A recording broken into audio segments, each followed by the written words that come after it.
I didn't kill my brother. The words cracked through the stillness of the church like thunder on a clear day. Eli's voice echoed off the wooden walls, raw and trembling. Not with fear, but with the weight of truth clawing its way to the surface. I tried to save him. All the souls of Prescott held their breath. Fans stood still in midair. Pews groaned as heads swiveled. The sheriff himself came to a standstill at the back of the church. No one dared utter the name of Jonah Walker in 15 years. Not since the fire. Not since Eli had been taken away in chains, cursed, damned, and interred in a prison cell without ever laying eyes on a grave. Now he stood tall, shaven, haunted, but clutching a pile of torn papers like they were holy writ. "This is it," he stated, voice firm now. "Names. Deceit. The cowards who stood and watched my brother burn without speaking out." Nobody shifted. Not even the preacher. Somewhere up front, Hannah sat on a creaky pew, her hands placed upon her bloated belly, 2 daughters holding close to her. The child within kicked as though already sensing that this instant would alter everything. But there is no coming of truth, true truth, quietly. And it never comes without war. This tale did not start in that church. Started a week prior with one telegram. No name. Simply 12 words that rearranged everything. "You don't know the truth. Ash Fork holds what was stolen." He read it by moonlight, sitting on the same old creaking porch he'd been hiding on for years. The desert sun beat down on his skin, hot and heavy. But this message sent a cold shiver that ran right down his spine. A whisper. A memory. Jonah's scream. Early the next morning, he saddled his horse. No goodbye. No reason. Just a quiet nod. Hannah stood there, 8 months with child, her jaw set as carved stone. "I'm going with you," she said. Eli didn't debate. When your past calls your name, you don't ride into it alone. They drove towards Ash Fork just as the heat wavered off the highway like a specter. The town hadn't changed. Still leaning, still dusty, still feigning it hadn't put some things to rest a long time ago. Hannah didn't say much. She just put her hand on her belly as if she was guarding more than a baby. Naturally, love frightens her. But she shows up nonetheless. This is what love is. Quiet, obstinate, and forged of iron. Ash Fork consisted of a single street, 2 saloons, and a telegraph office that tilted as if it were weary of the lies it bore. The clerk within, round and soft-tongued, squinted at the telegram as if it bore a curse. "Told me it arrived a few days ago, but not via wire. Some big guy came in person. Brimmed hat pulled low, half his face wrapped in a scarf. Paid with silver. Directed me to write it out by hand and mail it to a man who deserves the truth." Then he disappeared. He only left a single clue. Ask the woman in the green shack near the riverbend. They discovered it readily. In a dust-filled town, one green shack appears like a secret. Smoke drifted from the chimney like it was privy to things it wasn't saying. And there she sat, rocking on a porch, peeling potatoes with a knife sharp enough to eviscerate the past. "Made you wait long enough," she said. And then the punch in the gut. The fellow who sent the message wasn't unknown. He was kin. Caleb, Eli's cousin. A name he hadn't spoken in over a decade. A boy who disappeared the same night Jonah died. He hadn't died in the fire. He had been there. He had seen it. And all these years he'd kept silent. Now suddenly he wanted to talk. Eli didn't know what he'd find inside that shack. But something told him it could break him worse than any prison cell ever did. Still, he stepped through the door like a man walking into his own grave. Caleb stood there, older, worn thin by the years. Shoulders slumped like life had wrung him out. "I didn't think you'd come," he muttered. Eli didn't answer. Not yet, because when you've been shouldering anger in your chest for 15 years, words are hard to find. Then Caleb looked up and spoke it. "I was there that night. I saw the fire." And like that, the past came rushing back. Louder, hotter, and more deadly than before. "You were there," Eli told him, his tone low and even, like the moment before a storm. "You stood by and watched my brother die. And did nothing." Caleb's eyes fell. "I never shot.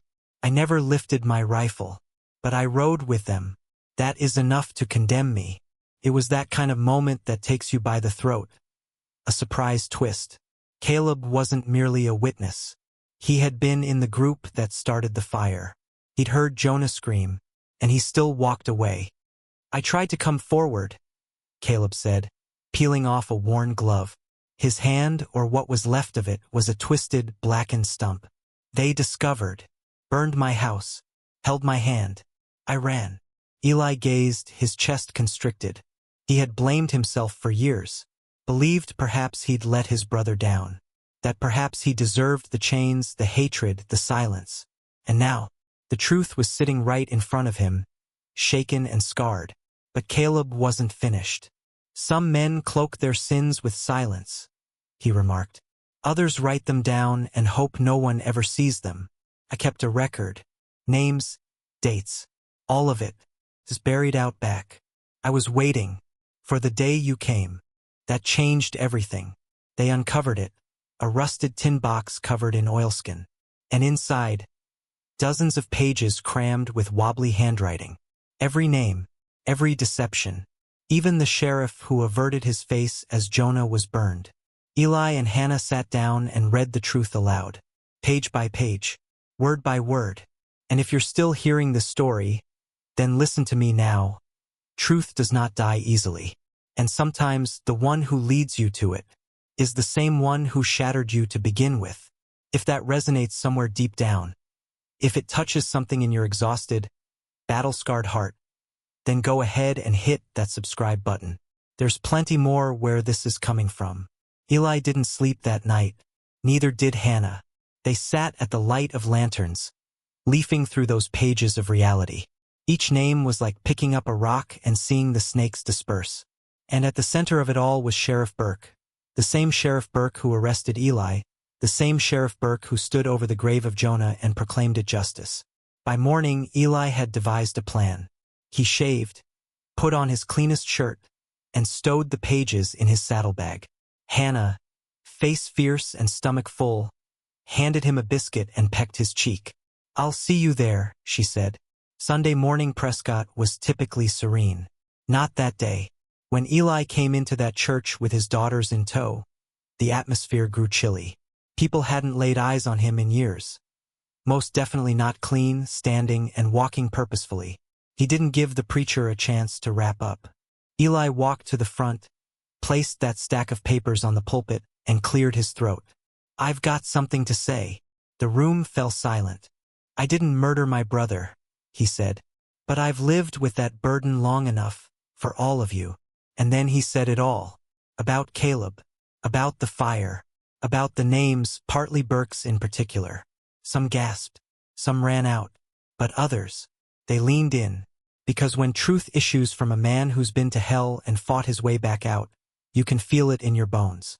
That night, Eli sat on the porch. Hannah's hand rested in his, the other on her belly. The stars were out, but the air felt heavier, like something sacred had shifted. A rider galloped down the road. It was the deputy, and he wasn't alone. "Sheriff's gone," he said, breathless. "But we've got the others. State marshals are on their way." Eli didn't smile. He just nodded. Justice isn't sweet. It's heavy. But at last it was moving. Days went by, then weeks. People who once crossed the road because of Eli began to nod at him once more. Some apologized. Others just left eggs on the porch and walked off. One Sunday, Eli carried his new baby son, Jonah, up the old hill where the cabin had once been. Looked out over the land with eyes that had witnessed too much. After all that dust, all that blood, can a man really be reborn? "I used to think God forgot me," he breathed. "But maybe he was just getting me ready. Because life doesn't always reward you with what you desire. Sometimes it rewards you with what you need. Something to shatter you. Something to grow from. Something to rise stronger. So let me ask you, what lie have you been holding on to for too long? Who do you still need to forgive? Even yourself.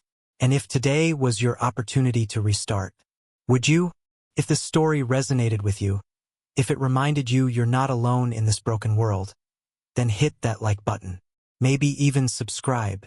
Not because we're chasing numbers, but because stories like this remind us that we're still alive, still fighting, still healing, and that maybe it's not too late.